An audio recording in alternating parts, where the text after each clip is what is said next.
కానీ growth rate అనేది it's very much visible.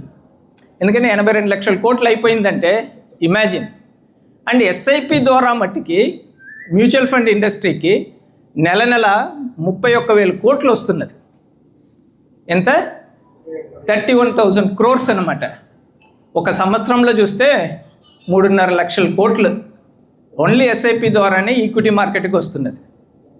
Fortunately that may be one of the reason FIs ఏంటి రెగ్యులర్గా withdraw చేసిన వాళ్ళు కూడా మన ఎస్ఐపి ఇన్ఫ్లోస్ నుంచి మార్కెట్ కొద్దిగా నిలబడిందనమాట. ఇంతకన్నా ముందు ఒక 15 సంవత్సరాలు 20 సంవత్సరాల ముందు చూస్తే ఇలాగ ఉండేది కాదు. వాళ్ళు విత్డ్రా చేస్తే మార్కెట్ అలా కుప్పకూలిపోయేది. ఇప్పుడు things have become different and more investors అంతా మ్యూచువల్ ఫండ్స్ అంటే ఏంటి, ఎస్ఐపిస్ అంటే ఏంటి అని చూసుకుని లోపలికి వస్తున్నారు, which is good for your self at the same time which is also good for the country.